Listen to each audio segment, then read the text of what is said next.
ඔබට හොද්දටම බඩකින්න ඉන්න වෙලාවක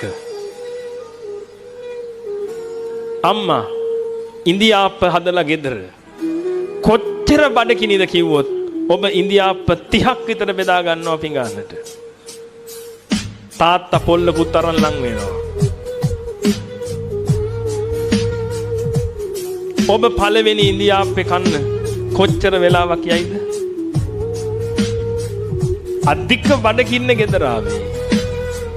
පළවෙනි ඉන්දියාප්පේ කන්න කොච්චර වෙලා යයිද? තප්පර 2යි ඇතුලේ. දෙවෙනි එක ඔය විදියට කියලා 10 වෙනි එක වගේ කන්න කොච්චර වෙලා යයිද? ඇයි දැන් පළවෙනි එක කනකොට සතුටු නැද්ද? පළවෙනි ඉන්දියාප්පේ කනකොට සතුටු නැද්ද? සතුටුයි. එහෙනම් සතුට දුන්නේ කවුද? ඉන්දියාප්පේ නේද? සතුට දුන්නේ ඉන්දියාප්පේ නේද? ඉතින් එහෙමනේ හිතන් ඉන්නේ ලෝක සත්‍යය. අපි බලමුකෝ ඉන්දියාප්පේද සතුට දුන්නේ කියලා. 10 වෙනි එක වගේ කනකොට කොච්චර වේගෙන් යයිද ඇතුළට? විනාඩි 5ක් විතර යයි. තාත්තා දිහත් පොඩ්ඩක් බලුවා උඩින්. ඇයි පොල්ලත් යන් ඉන්න බෙදාගත්තා නම් කාපන්. මට එහෙම කියලා තියෙනවා අපේ තාත්තා පොඩි කාලේ. ඇයි බඩගින්න තරමට බෙදා ගන්නවා තියෙන ටික ඔක්කොම. හිතන්නේ ඔක්කොම කන්න පුළුවන් කියලා. මොකද බෙදා අර බඩගින්න තරමට. දැන් පළවෙනි එක කනකොට අප්‍රමාණ සතුටුයි. ඒ සතුට දුන්නේ ඉන්දියාප්පේ නම් අපි බලමු 20 වෙනි එක විතර කෑහම දැන් පැය භාගයක් විතර අනනවා. අනන ගමන් අම්මා දිහා බලනවා. කිය පෙන්න මූණ හරෝ තාත්තව පෙන්න අනනවා. ඇයි? දැන් පොළු පාරක් නේද කන්න වෙන්නේ මේ ටික කෑවේ නැත්තම්. එහෙනම් මට කියන්න දැන් ඔබට ඉන්දියාප්පේ දෙන්නේ සැපද දුකද? එහෙනම් දැන් ඔබ මුලින් කිව්වේ ඉන්දියාප්ප නිසායි සැපාවේ කියලා. ඉන්දියාප්පේ නිසා නම් සැපාවේ පින්වතුනි කන්න ඔබට සැප වැඩි වෙන්න එපා. එහෙනම් ඔබට සැපාවේ ඉන්දියාප්පේ නිසා නෙමෙයි. මොකක් නිසාද? පෙලීම නිසා. හැබැයි ඉන්දියාප්පේ ප්‍රත්‍ය වුණා. ඉන්දියාප්පේ නැතුව සැප ගන්න බෑ. ඉන්දියාප්පේ ප්‍රත්‍ය වුණා. හැබැයි ඉන්දියාප්පේට සැප දෙන්න බෑ. සැප දුන්නේ මොකද්ද? පෙලීම. එහෙනම් අද ඔබ ජීවිතේ සතුටක් වින්දනම් යම් දෙයක් ලබා ගන්න පෙලිච්ච නිසා පෙලිලා ඒ දේ ඔබට ලැබෙනකොට ඔබට හරි සතුටුයි. අනේ පව් කියලා හිතෙන්නේ නැද්ද ඔබ ගැන? මුළු ජීවිත කාලෙම දුක් විඳපු જાතියක්. හොඳට කල්පනා කරලා බලන්න පිටු. මං කොහොමද තව ගිහි ජීවිතේ ඉන්නේ එහෙනම්? අන්න ඒකයි මම පැවිදි වෙන්නේ.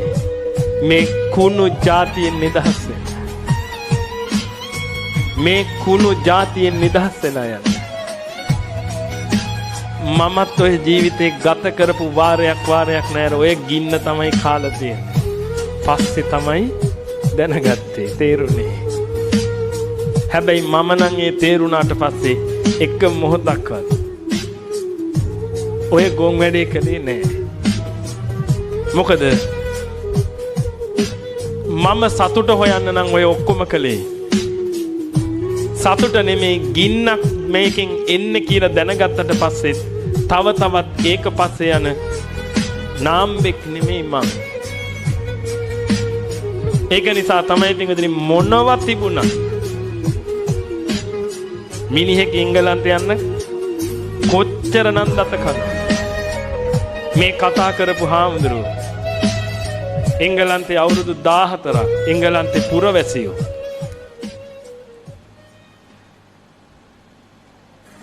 ගෙවල් දොරවල් තියෙන එංගලන්තේ පුරවැසියෝ අවබෝධය ආයේ කක්කත් නෙමේ වටින්නේ. වටින්න එකම එක දෙයයි. ඒ තමයි මේ කුණු જાතිය නසා ගන්න වැඩ පිළිවෙල. ආයි જાතියක් ආවත් මේ ගින්නම නේද කන්න වෙන්නේ. අද ඔබ ආසාවෙන් රැස් කරපු ඔක්කොම නිසා ඔබ ගිනි කනව හැරෙන්න වෙන දෙයක් තියෙනවද? එහෙනම් ඔබට සතුට ආවේ කොහොමද? තෙලීම නිසා නේද? බලන්න ඔබට ගොඩාක් සතුට වෙච්ච අවස්ථාවල් ඇති. ඒ ගන්න උත්සාහ කරනවා හම්බ වෙන්නේ නැහැ. කරලා හම්බ වෙනකොට හරි සතුටුයි. එහෙනම් ඔබගේ සතුට සමානුපාතික වෙනවා තෙලීමට. කොච්චර ප්‍රමාණයක් පෙළුණද ඒ ප්‍රමාණයට ඔබ සතුටුයි. මේකද පින්වතුනි ඔබ මනුස්ස ජීවිතෙන් හොයන්නේ?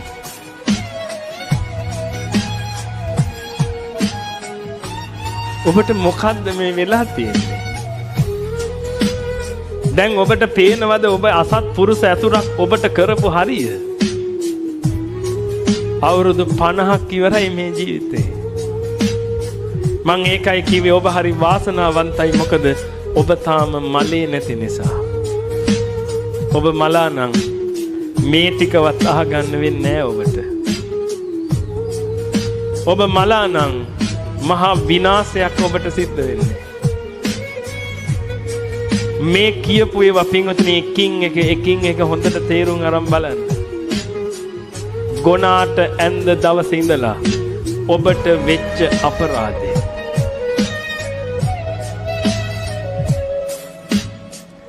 ගොනාට අඳින්න ඔබ කරගන්න අපරාධේ. ඔබගේ මනුස්ස ජීවිතේ නිකන් නිස්කාරණේ විනාශ කරගන්නව නේද කියලා.